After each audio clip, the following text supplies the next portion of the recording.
그래서 하나님을 예배하는 우리 성도님들로 믿습니다. 하나님 앞에 또 감사하면서 또 오늘 예배 드리시기를 바랍니다. 추석절은 잘 보내셨죠? 또 믿음 생활 하다가 이렇게 또 고향에 가서 또 믿음 생활 하시는 우리 선배분을 또 만나 뵈기도 하고 또 믿음 생활에서 조금 나태한 어떻게 보면 그런 성도님들도 혹시 고향에 있을 수가 있지 않습니까? 그런 분들 보면서 또 서로 격려하며 또 위로하며 믿음 생활 잘 할 수 있도록 이렇게 북돋는 이러한 일도 또 우리가 하게 됩니다. 특히 그 믿음 생활 하지 못하는 성도들도 있거든요. 그런 분들 방학이라고 그러거든요. 우리 보면 이제 기독교 방송에 보면, 극동 방송에 보면 방학 중에 있는 사람들을 불러내서 이렇게 믿음 생활을 하도록, 교회 출입을 하도록 이렇게 권유하는 이런 프로그램도 있는 걸 봅니다. 그래서 이번 추석절에 또 이런 일도 우리가 감당하게 하신 줄로 믿습니다. 그런 가운데 그제 비가 많이 왔습니다. 비가 많이 와가지고 특별히 창원, 부산, 김해에 어떤 폭우가 거의 쏟아졌어요. 한 500mm 가까이 왔다 그러면 1년에 올 비의 한 3분의 1이 하루 동안에 내린 것이죠. 그래서 폭우 피해를 보신 분도 있습니다. 다행히 성도님이 크게 피해 보신 분은 없으신 것 같아서 또 감사한 일입니다. 그래서 교회도 보면 혹시나 해서 이렇게 우리 장로님도 올라가서 또 보시고 또 어제 그 폭우 가운데서 또 음식을 준비하신 우리 또 집사님, 권사님도 있었습니다.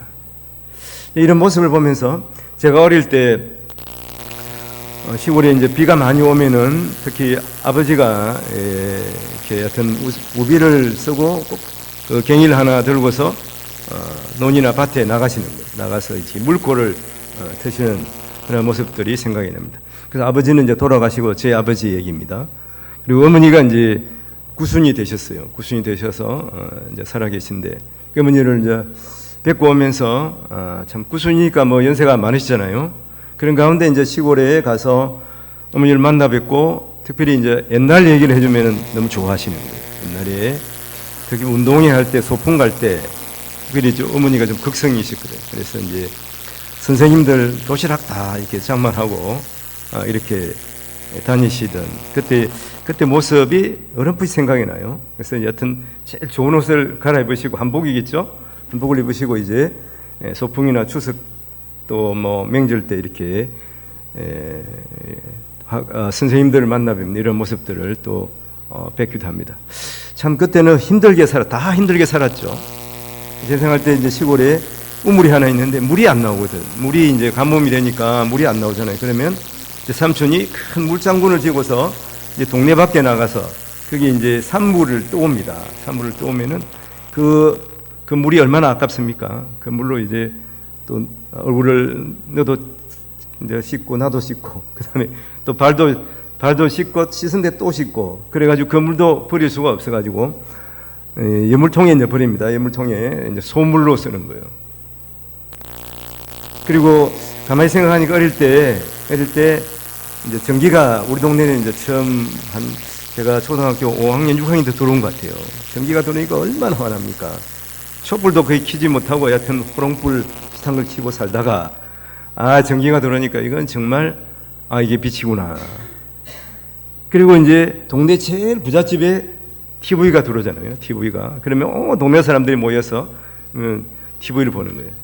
저는 이제 그때 모하마드 알리 건투를 좋아했습니다만은 동네 온 사람들이 함께 모일 때는 여로를 봤습니다. 여로. 젊은 사람들 여로가 잘 기억 안 날 거예요. 저도 그 남자 주인공 탤런트 이름은 기억이 안 나는데 영구 없다 하고 이제 바보 역할을 감당한 사람. 그 부인이 그 극 중에서 이름은 생각이 안 나는데 이름 생각이 나죠. 텐실 씨였어요. 그래가지고 그 어려운 남편 시집 와보니까 남편은 바보요.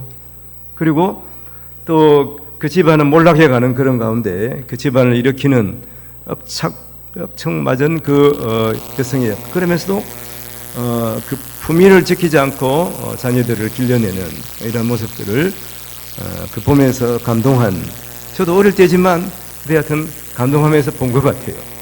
그때는 뭐 내용보다는 무엇이겠습니까? 그 하여튼 TV를 저렇게 보고 저 안에 사람이 없는데 저렇게 사람이 울기도 하고 웃기도 하고 그런 모습들을 봤습니다. 그럼 그런 시절을 하여튼 우리 부모님 세대와 더불어서 우리 세대까지 지나왔습니다. 지금은 우리나라 얼마나 잘 사는지.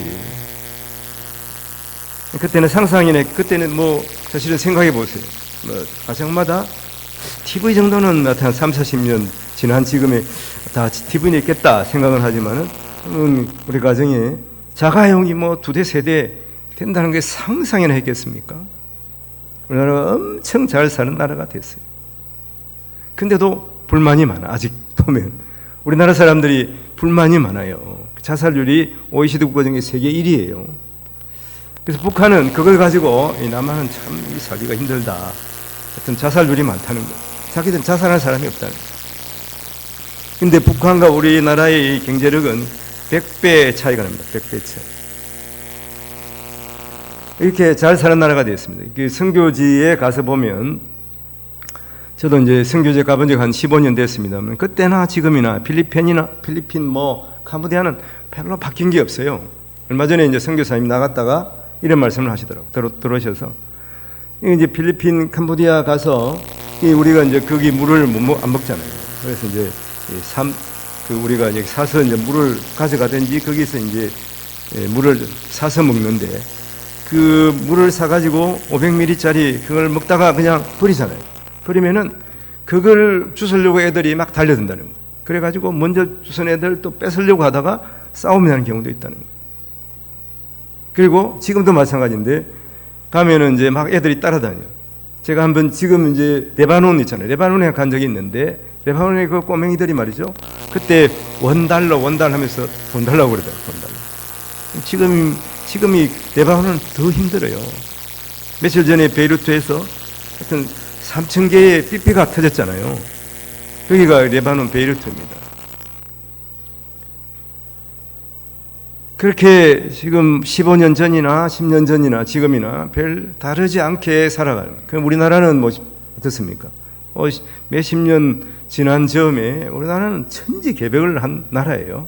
이 세상에 물론 뭐 경제적으로도 그렇지만, 그게 어제 신문에 어제 같은 방송에 보니까 이 북한과 우리나라의 그 지도를 이렇게 보면 북한은 황토색, 우리나라는 어떻습니까? 우리나라는 뭐 산천이 너무 푸른 거예요.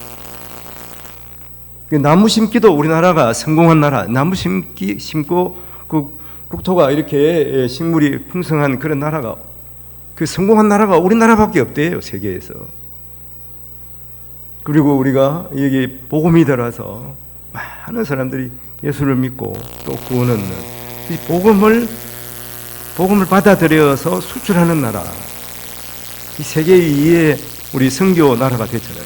이런 나라 찾을 수가 없다는 거예요. 이렇게 우리나라는 하나님 주신 은혜와 복을 누리고 있는데, 그런데 불만도 많은 거예요.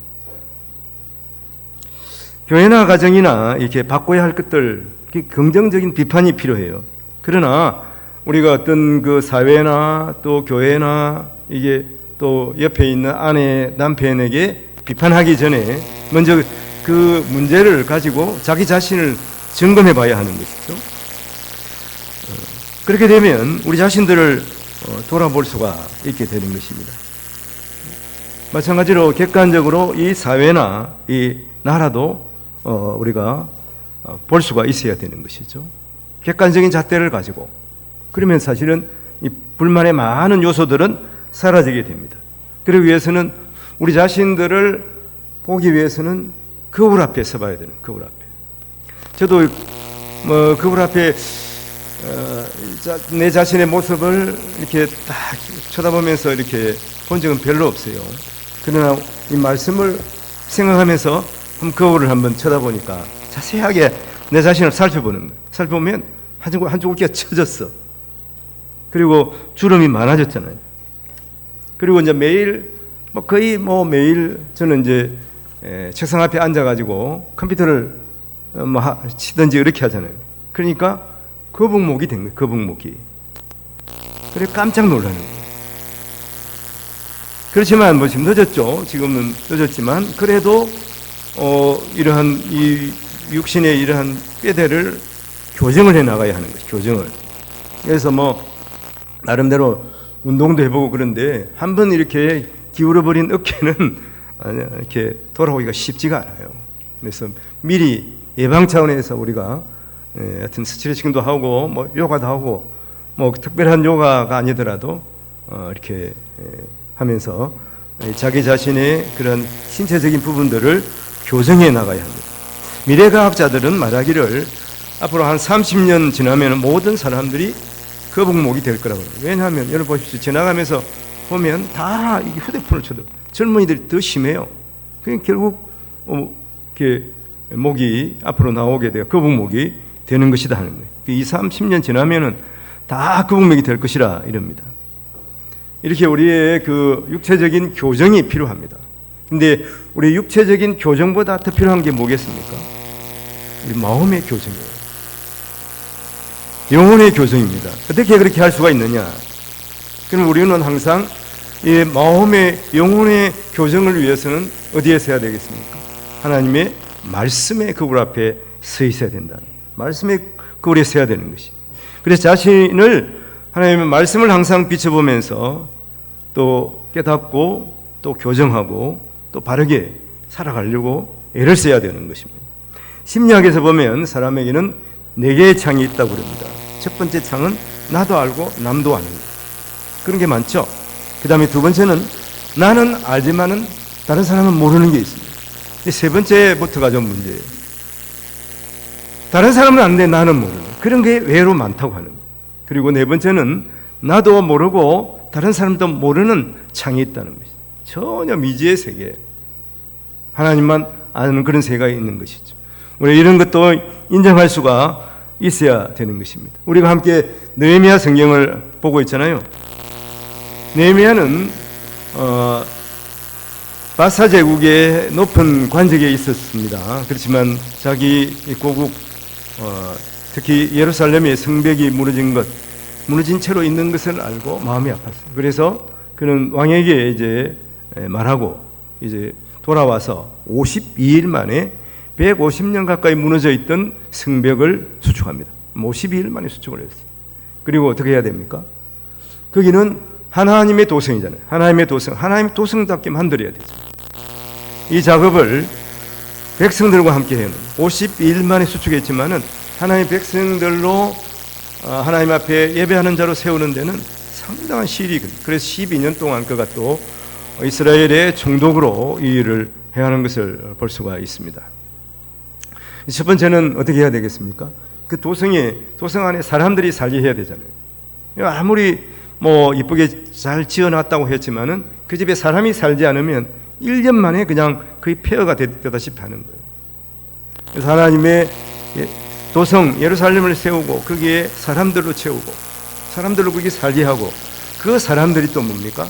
예배하는 자로 살아가야 하는 것이에요.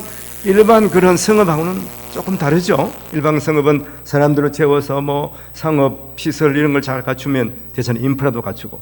하지만 하나님의 도성은 가장 중요한 것이 하나님의 사람들이 하나님을 예배하는 자로, 하나님을 노래하는 자로 살아가게 하는 것이 중요하다는 거예요. 이 일을 느헤미야와 백성들이 하는 것이 진정한 느헤미야 프로젝트는 그런 것입니다. 그렇게 하기 위해서는 어떻게 해야 됩니까? 하나님 앞에 더욱더 하나님의 백성들로서 또 하나님의 백성이 어떻게 살아야 되는가 그런 걸 자각하게 하는 것입니다. 그 일을 위해서 성회를 엽니다. 부흥회를 여는 거예요. 부흥회. 우리나라 보면 이제 흔히 교회 안에 대각성 운동 하잖아요. 대부흥 운동. 대부흥 운동은 어디서부터 시작합니까? 회개의 기도부터 시작하는 것을 오늘 이제 성경에서 분명하게 말씀하는 것입니다. 하나님의 백성들이 모입니다. 어떻게 모이냐면 엘룰날 25일 그러니까 6월 25일 날 성벽을 이제 다 수축을 했어요. 다시 재건을 했습니다. 그리고 7월 1일 날 모입니다. 그러니까 5일 지나서 다시 모이는 거예요. 다시 모여서 이제 부흥성회를 시작하는 것이죠. 그래서 백성들이 하나님의 말씀을 읽고 또 기도하고 그러다가 뭘 발견하냐 하면은 이 7월 달에는 초막절이, 그러면 7월이 우리나라 달력으로는 한 9월, 10월 지금쯤 되는 거예요.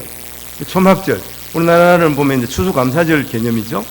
사실은 이제 추석절이 더 가깝습니다. 시기로 봐서는 그런 거예요. 그래서 7월 15일부터 초막절 행사가 있는 걸 알았어요. 이게 절기라는 거죠. 그래서 이스라엘 백성들이 다시 모입니다. 7월 14일에 다시 모이는 거예요.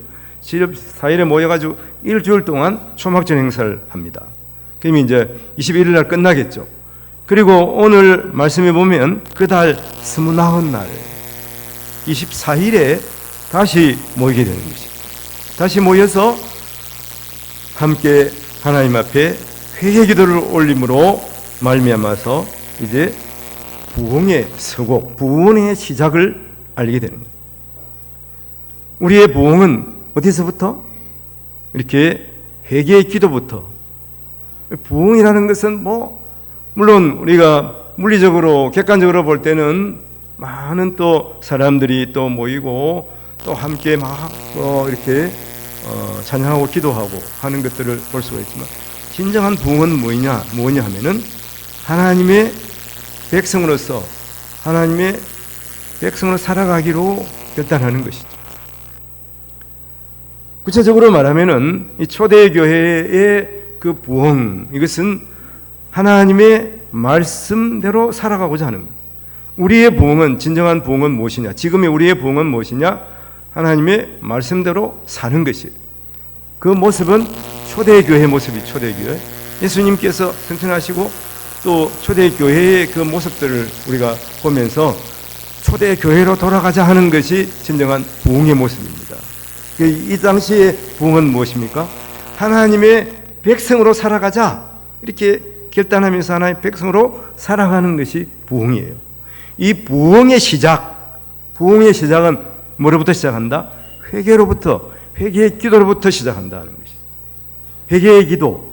오늘 이제 이 회개의 기도가 어떤 것인가, 부흥을 위한 회개의 기도가 어떤 것인가를 한번 살펴보도록 하겠습니다. 먼저는 자발적인 회개예요. 자발적인 회개. 이것은 죄를 끊는 자발적인 회개입니다. 오늘 1절 말씀에 그달 29날에 이스라엘 자손이 다 모여 자발적으로 모인 거예요. 금식하며 굵은 베옷을 입고 티끌을 무릅쓰고 이렇게 말씀합니다. 느헤미야나, 그 당시에 지도자가 느헤미야나 에스라잖아요. 에스라가 이렇게 하자 그런 것이 아니에요. 절기 행사, 이 초막절 행사가 끝나고 백성들이 자발적으로 다 모였어요. 모여서 하나님 앞에 나온 것입니다. 하나님 앞에 회개의 기도를 올리더니 것입니다. 진정한 회개가 뭐냐 하면, 회개는 내 죄를 고백하고 뉘우치는 것이죠. 이것은 성령 하나님이 역사하셔야 되는 것입니다. 그 성령 하나님이 함께 하심으로, 역사하심으로 말미암아서 내 자신의 죄를 하나님 앞에 자복하고 뉘우치는 것이죠. 요한복음 16장 8절에 이런 말씀이 있습니다. 내가 너희에게로 보내리니, 그를 너희에게로, 그가 누구냐 하면 예수님이 하신 말씀이거든요. 그를, 성령 하나님을 너희에게 보내리니 그가 와서 죄에 대하여, 의에 대하여, 심판에 대하여 세상을 책망하시리라. 세상을 책망한다는 것은 우리의 잘못, 우리의 죄에 대해서 성령 하나님이 책망하시는 음성을 듣는다고 하는 것입니다. 그것을 듣고 어떻게 합니까? 우리는 양심의 찔림을 바꿔서 회개하는 것이죠. 성령 하나님 우리를 콕콕 찌릅니다. 우리의 잘못한 것 찌릅니다. 그때 내가 뭘 잘못해서 하는 것이 아니라 성령 하나님께서 우리에게 주시는 그 음성을 듣고, 그것은 우리의 양심을 찌르기도 해요. 우리의 양심에 내가 하나님 말씀대로 살아가지 못했구나, 그것을 깨닫게 되면 하나님 앞에 나와서 자발적인 회개가 있어야 돼요. 그걸 모르고 살아가다 보면 5년 10년 신앙생활 해도 하나님 앞에 회개기도 한 번 안 하고, 하나님과 대면하지 아니하고, 하나님과 1대1로 대면하지 아니하고 살아가면은 우리에게 영적 각성이 없습니다. 바꾸지가 않는 거예요. 우리 가운데 이런 회개의 기도가, 하나님과의 대면하는 그러한 순간순간들이 있는가, 우리 자신들을 돌아봐야 하는 거예요.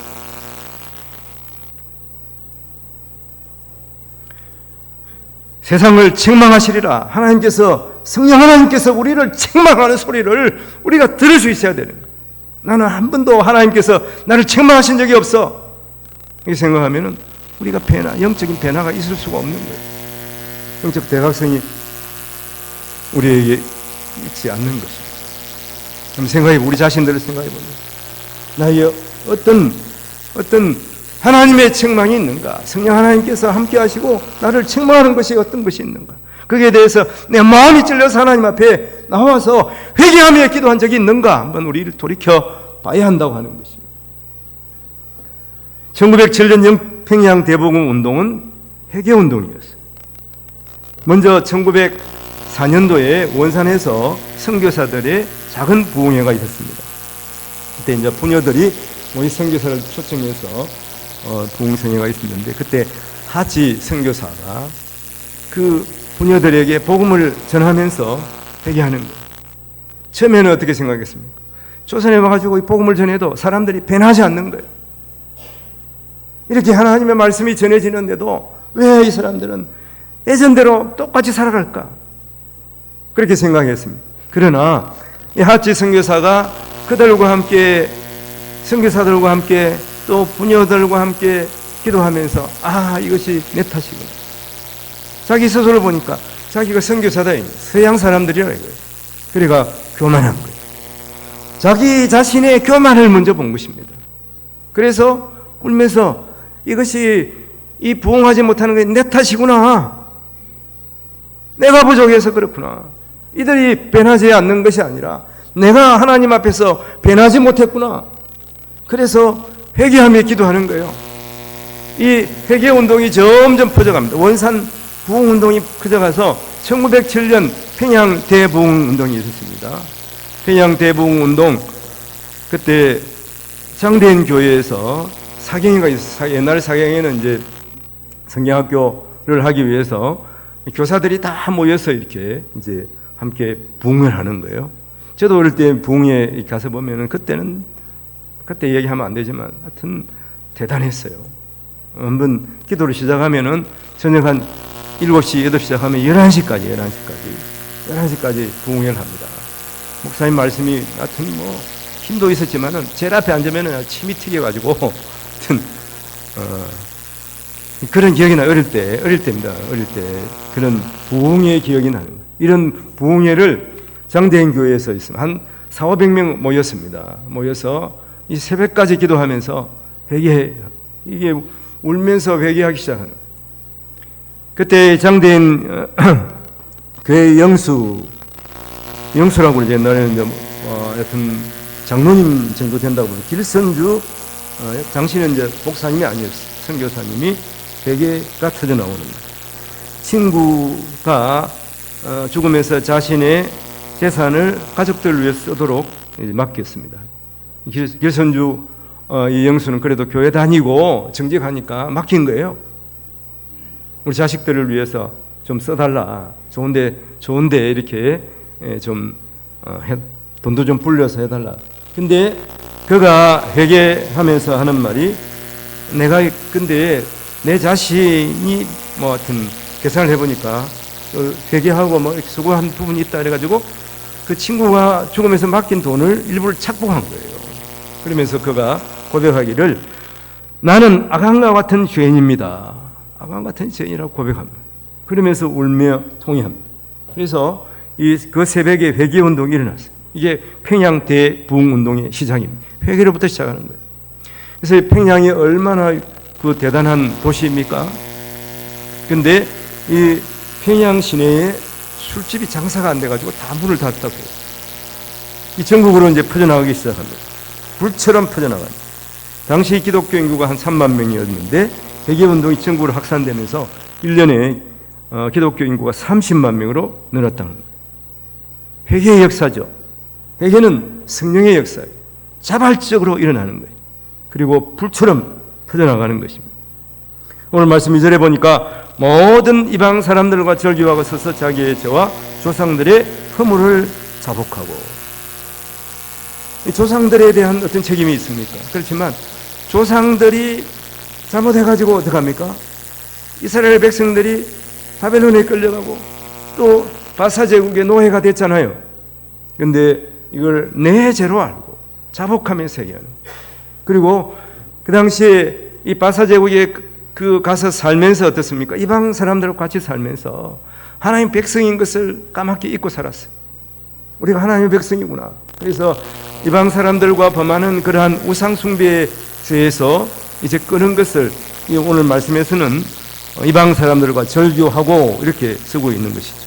그래서 자신의 죄와 더불어서 조상의 죄까지 자복하면서 회개하는 것이죠. 우리가 흔히 그런 말이 있잖아요. 잘 되면 내 탓, 잘못되면 조상 탓, 그런 말이 있잖아요. 지금도 보면 심리학에서 그런 말을 많이 씁니다. 내가 이렇게 된 것은 부모로부터 어떤 잘못된 영향을 받아서 그렇다, 트라우마가 생겨서 그렇다, 이렇게 심리학에서는 가르치는 거예요. 그래서 이제 그런 어떤 트라우마를 벗어나기 위해서 어떻게 하고 하여튼 이렇게 하는데, 중요한 것은 여러분 그런 트라우마를 이길 수 있는 방법이 뭡니까? 그것을 하나님 앞에 틀어놓고 내 죄와 이 조상의 죄, 조상들이 혹 나에게 여러 가지 영향을 미칠 수는 있었죠. 하지만 좋은 영향도 많이 미쳤어요. 좋은 영향은 감사하면서 나쁜 것은 털어내면 되는 거예요. 어떤 조상의 그런 영향력보다 더 큰 것이 하나님 우리를 사랑하신 그 은혜를 생각하면 되잖아요. 그러면은 어떤 트라우마도 이겨낼 수가 있는 것입니다.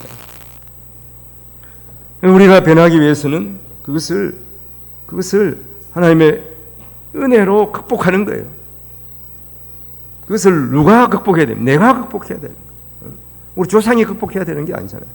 조상은 이미 다 돌아가시는 그랬는데 그걸 조상 탓으로 하고 원망해봤자 무슨 소용이 있습니까?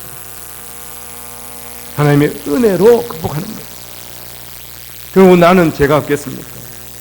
하나님 앞에서 내 조상을 원망한 죄, 내 문제를 다른 사람 탓으로 돌린 죄, 이런 것을 자복하며 회개해야 되는 거예요. 자발적인 회개가 우선 되어야 하는 것이죠.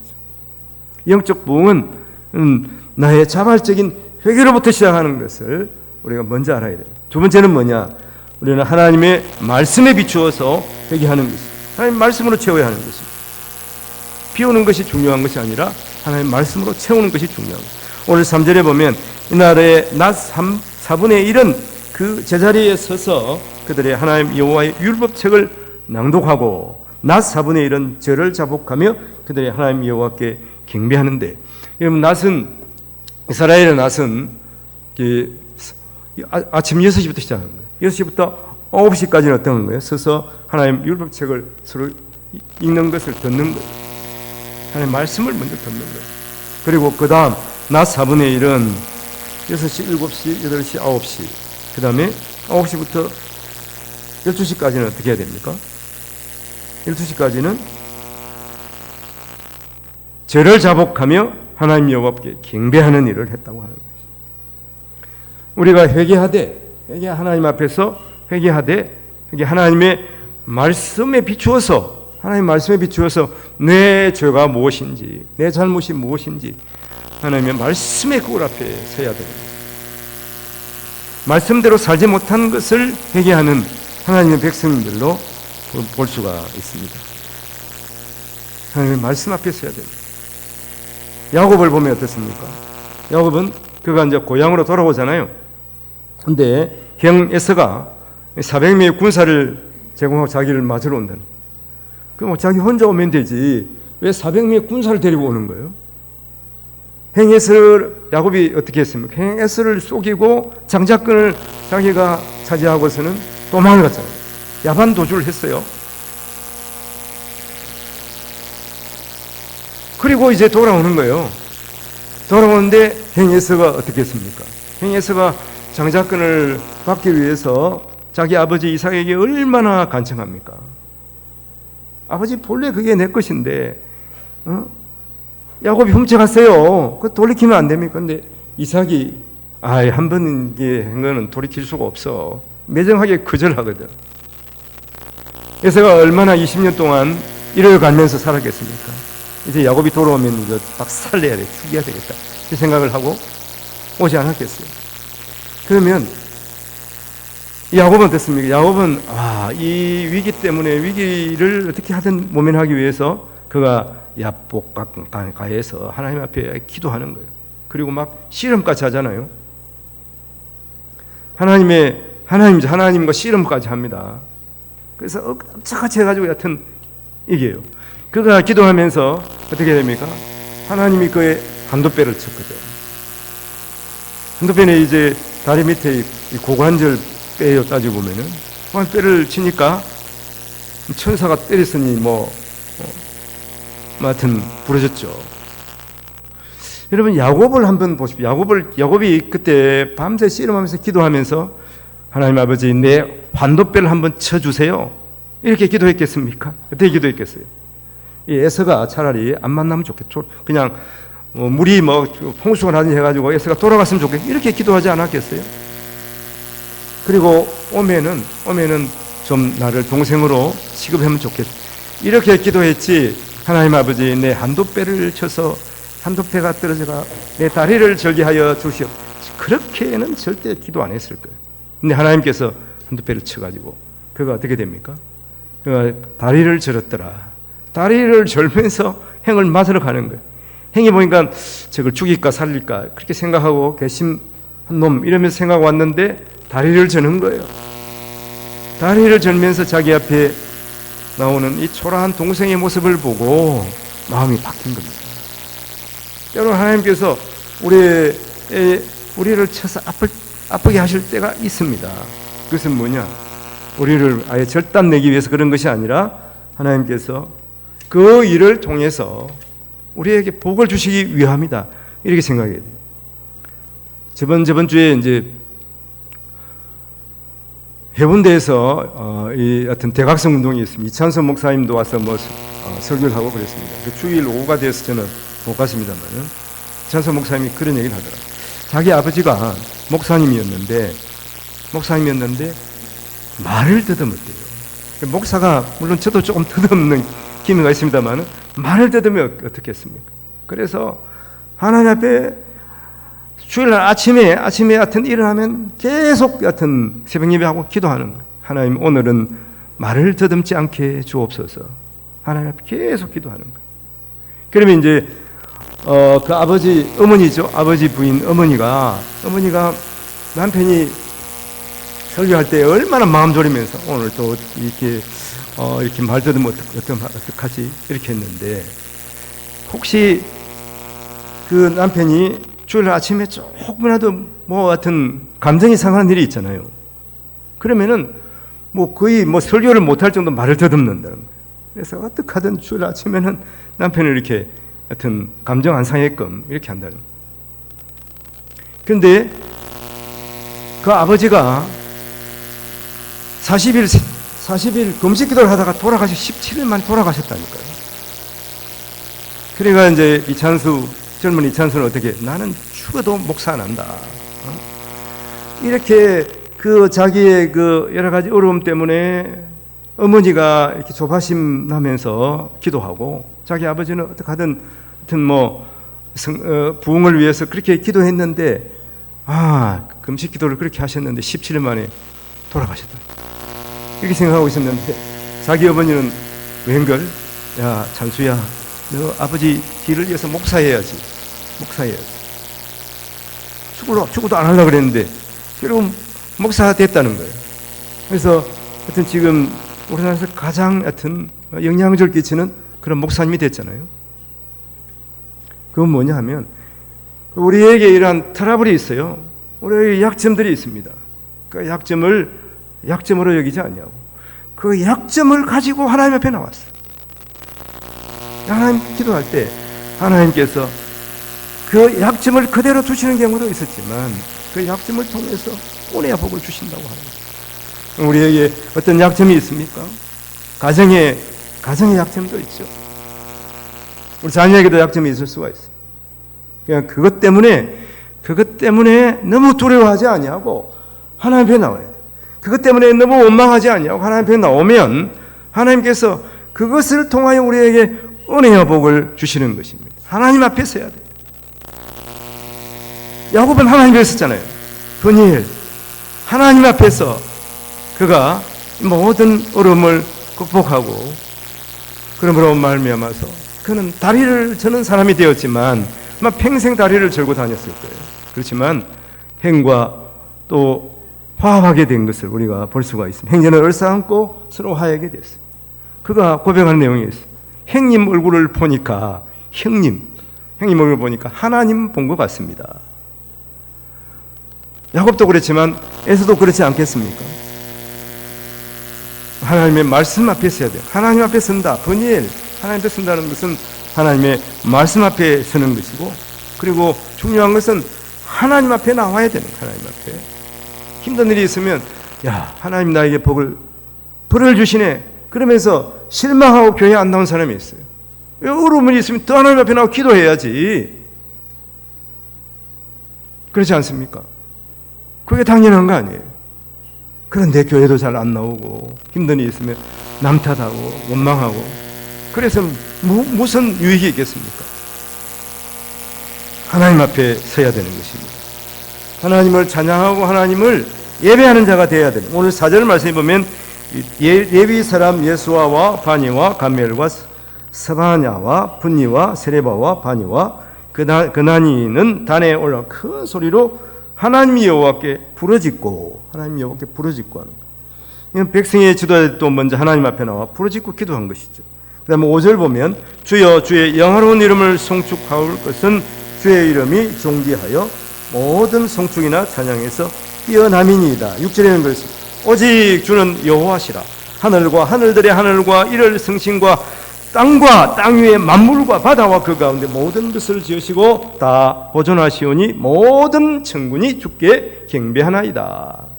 하나님을 경배하는 자가 돼. 하나님 앞에 나와서 이스라엘 백성은 지금 상황이 여전히 노예예요. 그렇지만 하나님을 찬양하고 있잖아요.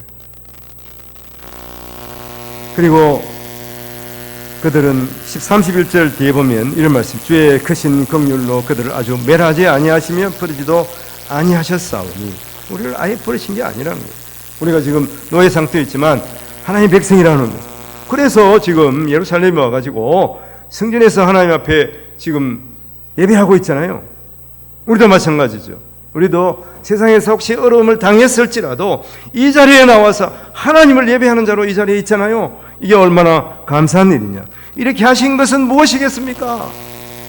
오늘 31절 뒤에 보면 주는 은혜로우시며 불쌍히 여기시는 하나님이십니다. 하나님 우리를 불쌍히 여기시기 때문에 그래요.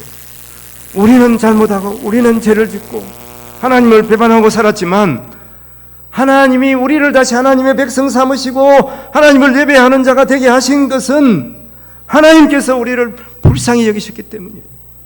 긍휼하신 하나님이기 때문에 그렇다고 하는 것을 말씀합니다. 하나님은 신실한 하나님, 하나님은 한 번 택한 백성을 결코 버리지 아니십니다.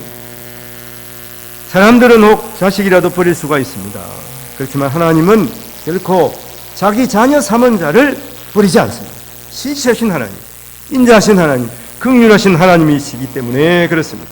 시편 136편에 보면 이런 말씀이 있습니다. 1절에 여호와께 감사하라 그는 선하시며 인자하심이 영원함이로다. 그 16절에 보면 그의 백성을 인도하여 광야를 통과하게 하신 이에게 감사하라 그 인자하심이 영원함이로다.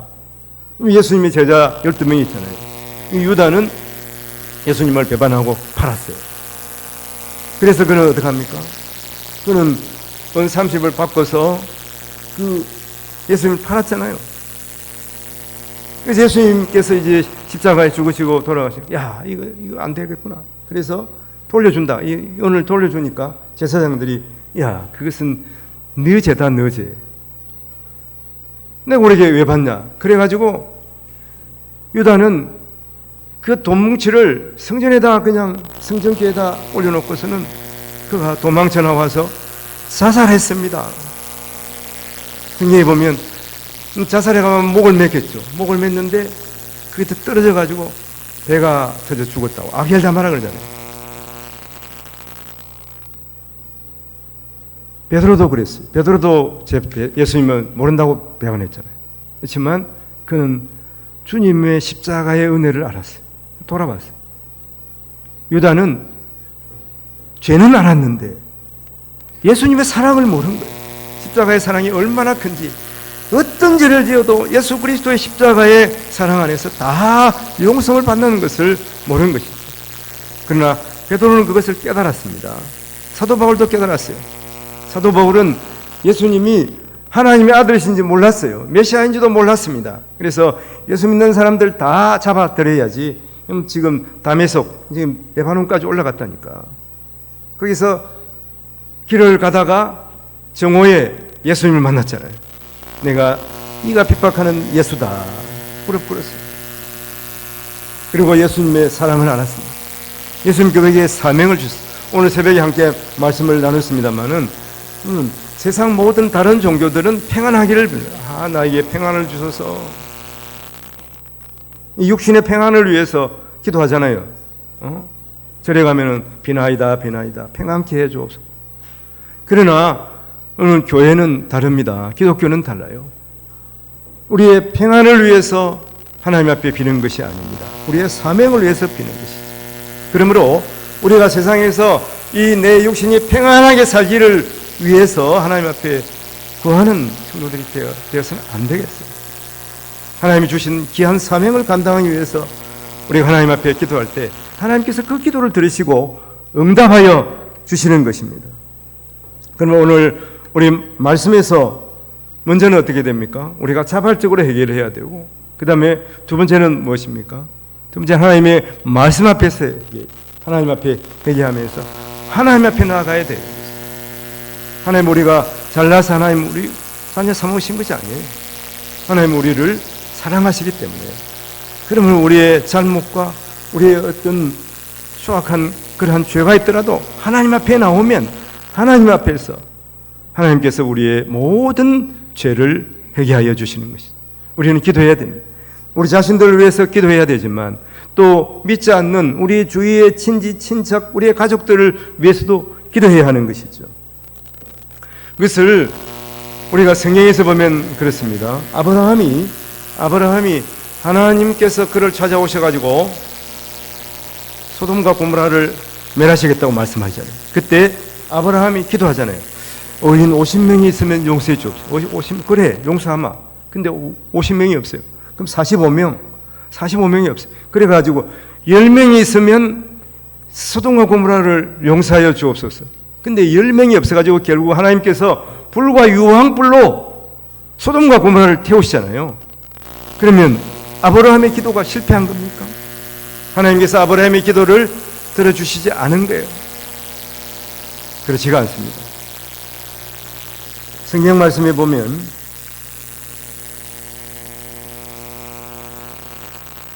그런 말씀이 있어요.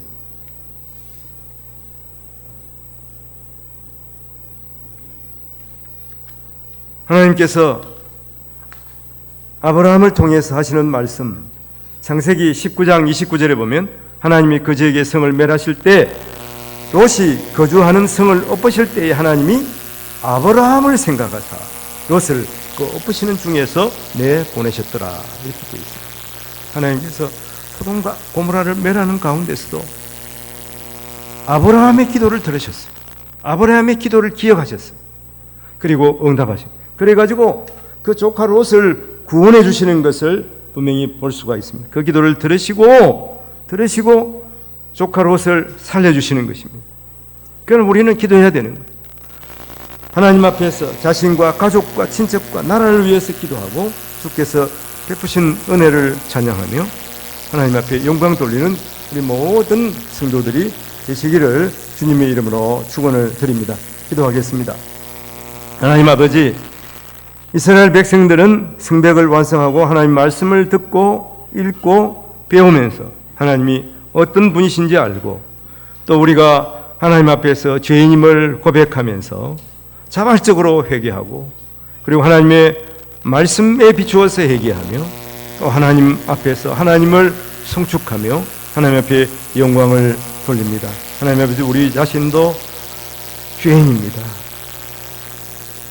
예수 그리스도의 보혈로 우리를 구원해 주심을 믿습니다. 이제 하나님의 자녀가 되었습니다. 하나님의 자녀답게 살게 하시며 또 하나님 앞에 회개하며 하나님께서 주시는 그러한 용서의 은혜를 덧입게 하여 주시되 우리뿐만 아니라 아버지 하나님 우리 주위에 믿지 않는 영혼들 그 가족 또 친지 그 사람들을 위해서도 우리가 함께 기도하며 또 그들도 구원받아 하나님의 자녀로서 살아가게 도와주시기를 원하옵고 우리를 죄에서 구원하여 주신 예수님 이름으로 기도합니다. 아멘.